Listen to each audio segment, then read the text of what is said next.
Let me say this as clearly as possible because nobody on mainstream media will. In 2025, poverty is no longer a failure in America. It's the default. If you're watching this and you feel broke, exhausted, behind, anxious, stretched thin, working nonstop with nothing to show for it, congratulations, you're not an outlier. You're the majority. Over 60% of Americans can't afford a $1,000 emergency.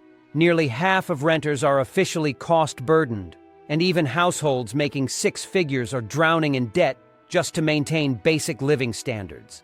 This isn't a recession. This isn't a temporary squeeze. This is a structural shift where the average American worker has been permanently downgraded. The middle class hasn't shrunk, it's been erased. And what replaced it is something far more dangerous, a nation of working poor who are told to work more, sacrifice more, accept less, and stay quiet about it. If you feel like life has turned into an endless grind with no finish line, that's not a personal failure. That's the system functioning exactly as designed. And once you see it, you can't unsee it. Let me start you here because this one hits people before they even realize what's happening. The biggest lie still being sold to Americans in 2025 is that wages are up, so things are improving. You hear it everywhere. Corporate press releases, government briefings, cable news panels.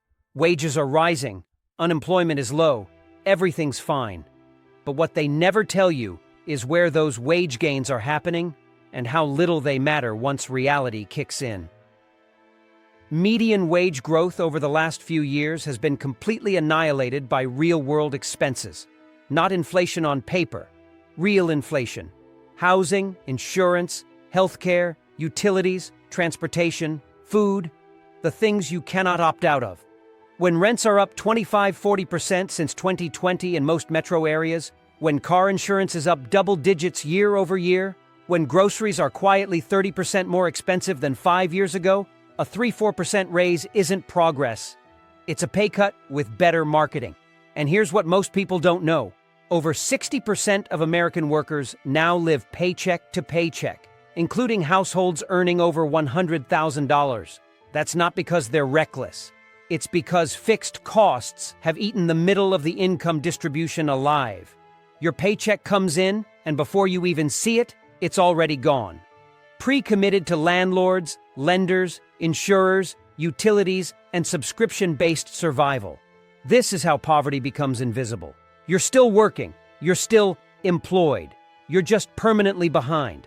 That's the new working poor. You don't look poor. You just feel exhausted, anxious, and trapped. And the worst part? Productivity expectations have exploded. Output per worker has increased massively over the last 2 decades, but compensation hasn't followed.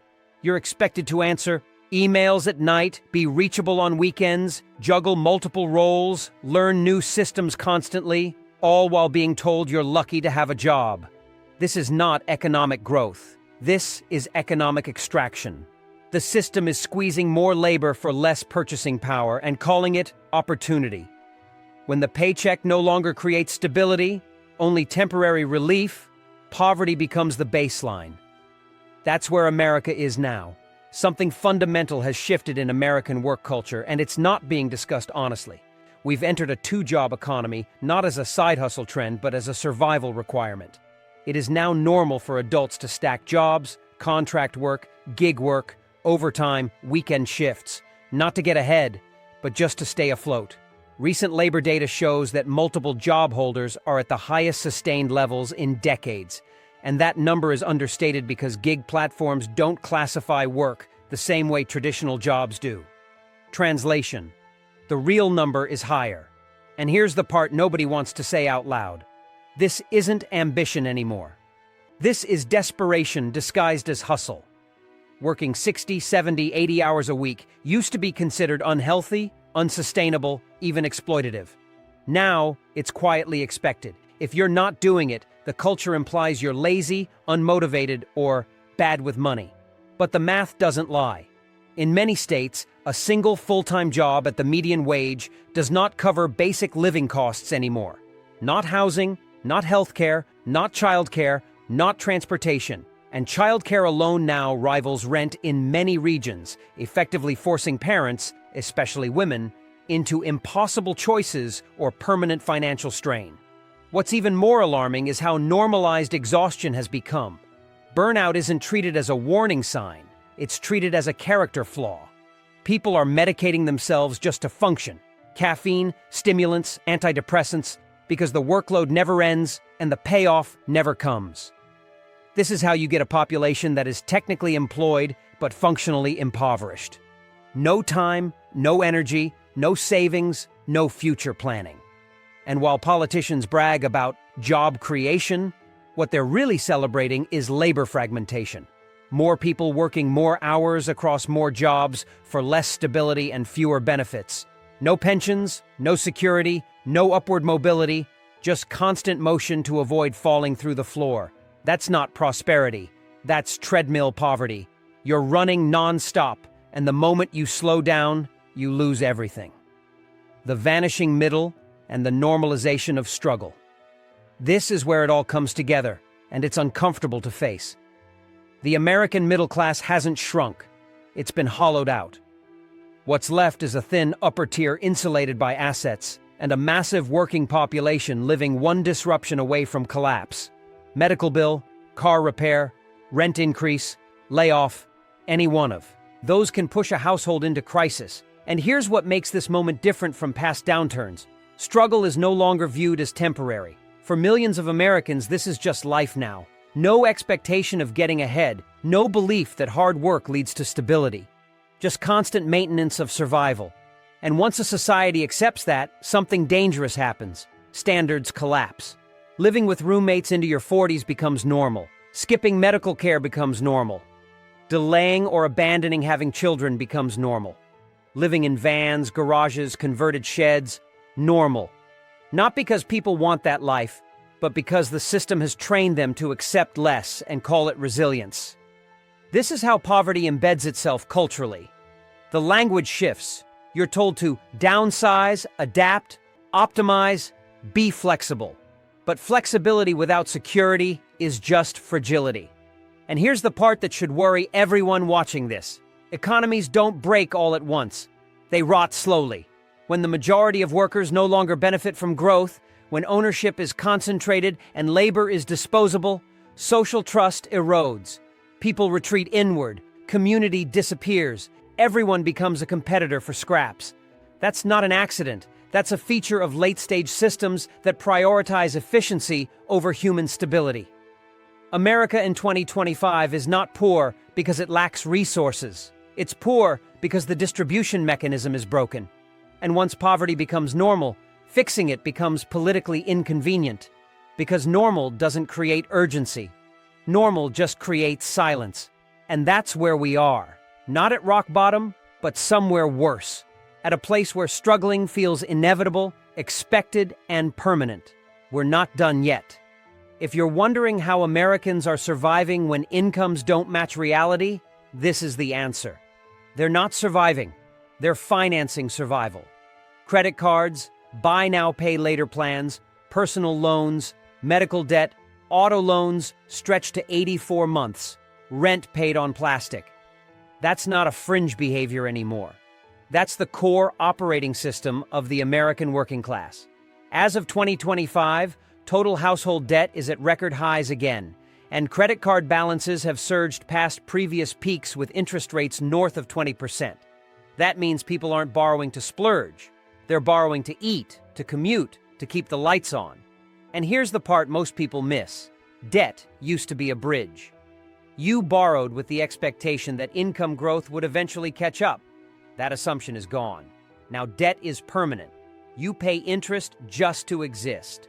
Medical debt alone affects roughly 1 in 5 American households, and it doesn't matter if you're insured. Deductibles and co-pays are high enough to wipe out savings instantly. One ER visit can undo years of discipline. And the system knows this. That's why hardship programs are disappearing while minimum payments quietly rise. You are expected to carry the burden indefinitely.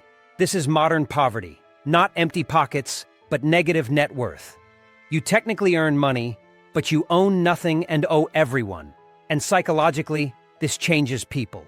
You stop planning long term. You stop imagining a future. You just manage the month. That's not laziness, that's learned survival behavior. The cruel irony is that debt is now used to judge responsibility.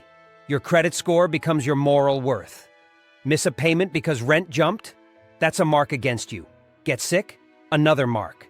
The system punishes vulnerability while requiring it to function.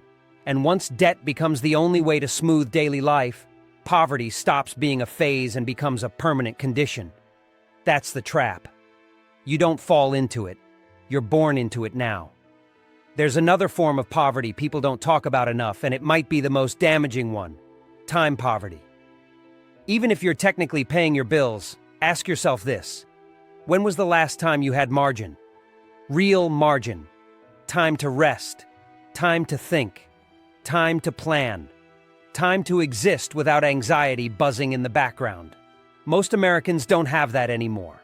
And that's not accidental. When work expands to fill every waking hour, when commutes are longer, shifts are extended, schedules are unpredictable, and side gigs eat weekends, your cognitive bandwidth collapses. You're too tired to fight bad systems, too exhausted to organize, too overwhelmed to research better options.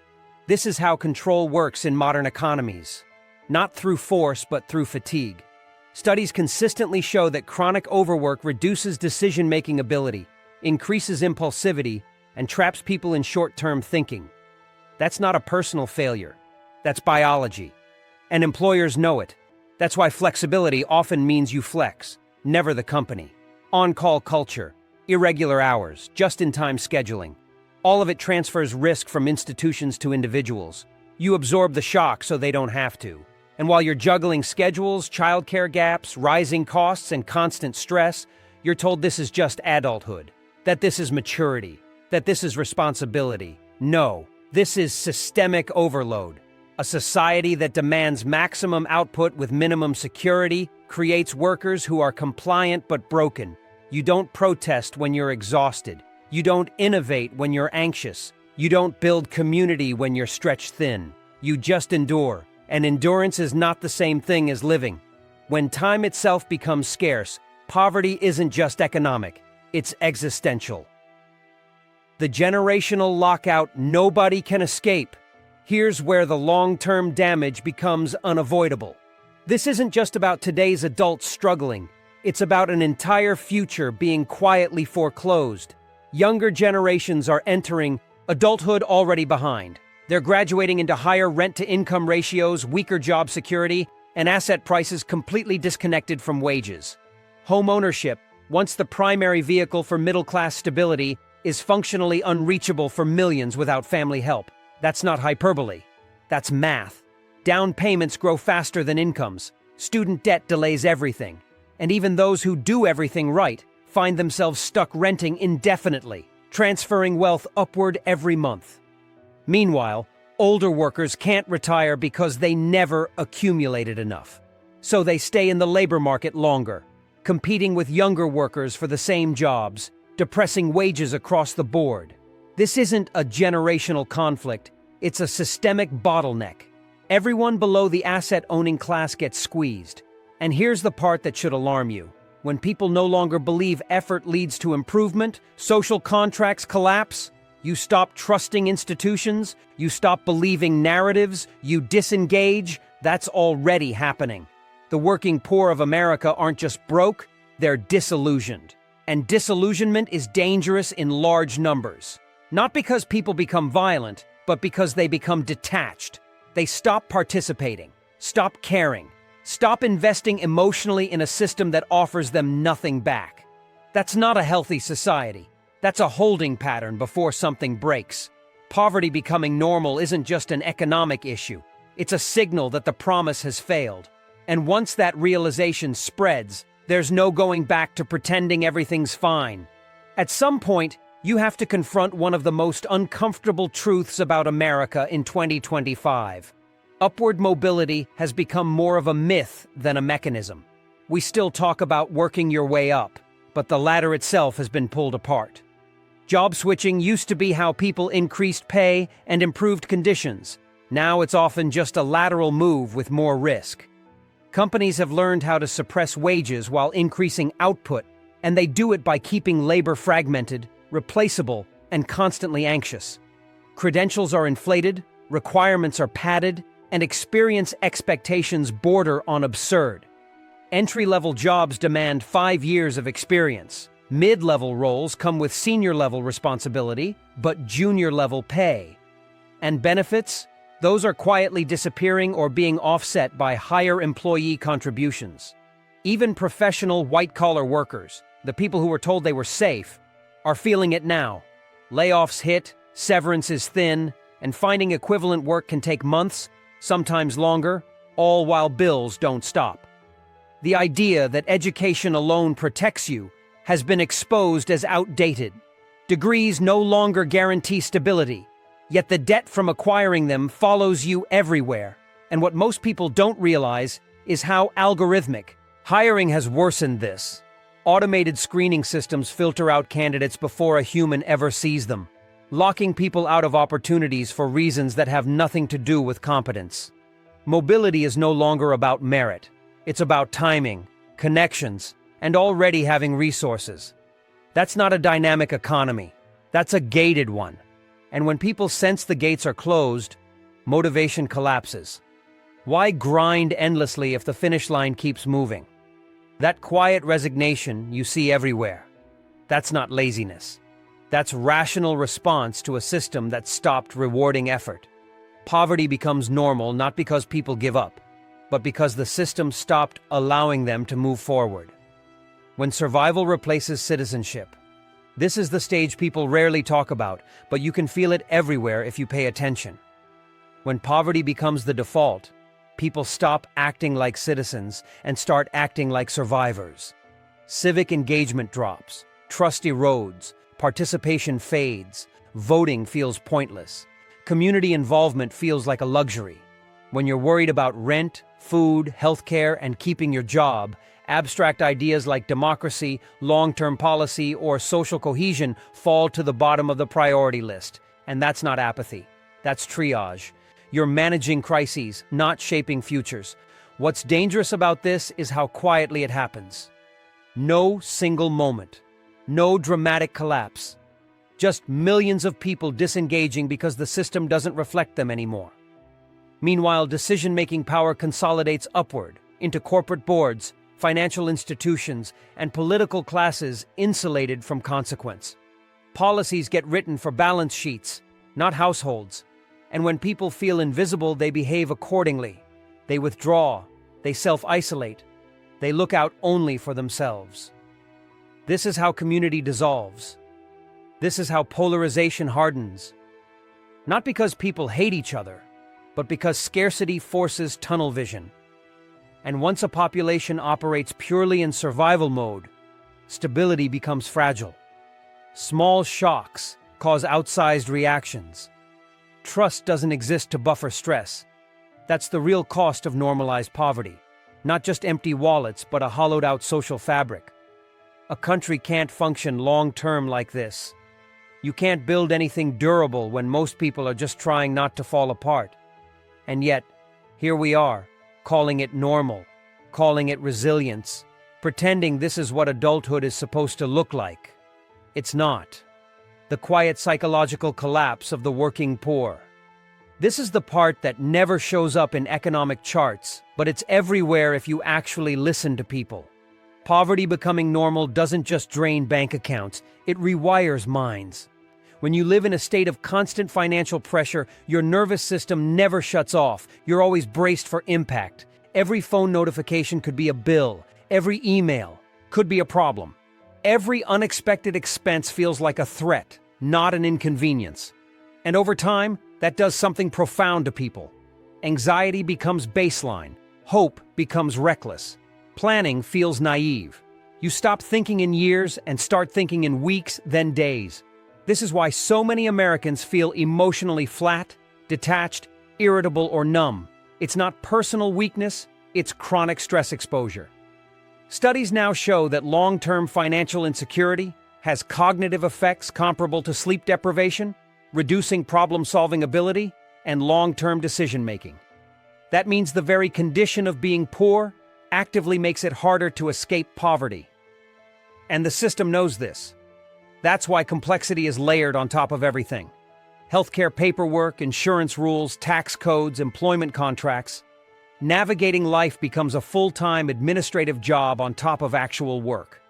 And if you mess up, the penalties are swift and unforgiving. Fees, interest, late charges, coverage gaps, job loss.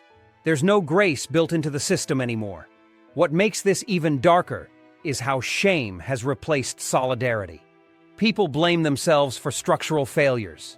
They internalize the idea that struggling is a personal defect rather than a predictable outcome.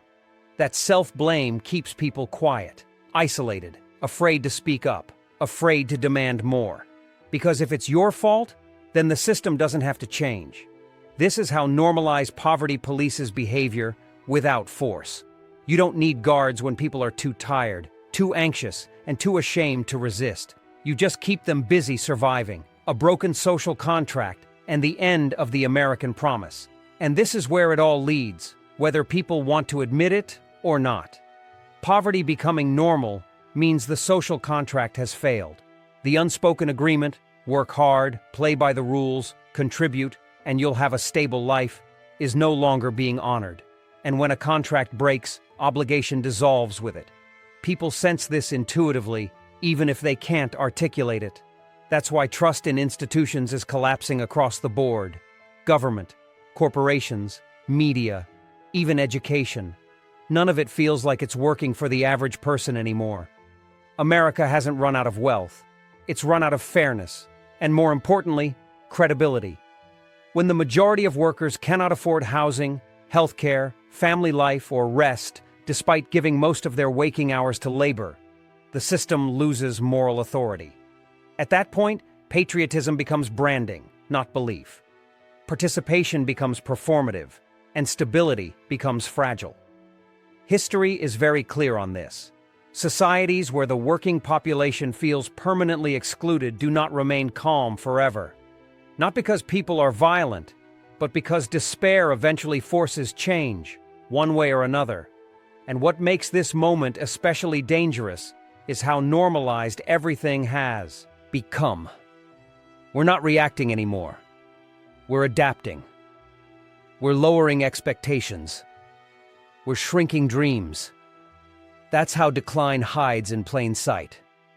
The American dream didn't vanish overnight. It was quietly downsized until it fit inside a studio apartment and a credit card balance. And now millions of people are realizing the truth at the same time. This isn't a rough patch. This is the new baseline. Poverty isn't a failure in America anymore. It's a requirement. And once a society reaches that point, the question is no longer if something breaks, it's what breaks first. If you've made it this far, then you already understand something most people are still trying to avoid. This isn't normal, and it isn't sustainable. What you're feeling isn't weakness, and it isn't failure. It's the natural response to a system that has quietly rewritten the rules without telling you. Poverty didn't suddenly appear in America. It was normalized, justified, and slowly folded into daily life until struggling became a personality trait instead of a warning sign. And the most dangerous part isn't the money. It's what this does to people. It erodes time, trust, health, community, and eventually belief itself. A country can survive bad years. What it can't survive is an entire population being trained to expect less from life and more from themselves, indefinitely. Nothing changes overnight. That's not how real decline works. It happens when people are too tired to push back and too isolated to push together. But awareness still matters. Seeing the pattern matters. Talking about it matters. Because silence is what allows this to become permanent. You don't need to have all the answers. Most of us don't. But you do need to understand the reality you're living in. Because once you accept a broken system as normal, it stops being temporary and starts being destiny. Take care of yourself. Protect your energy. Pay attention to what's happening around you. And if this resonated, it's not because you're negative, it's because you're paying attention.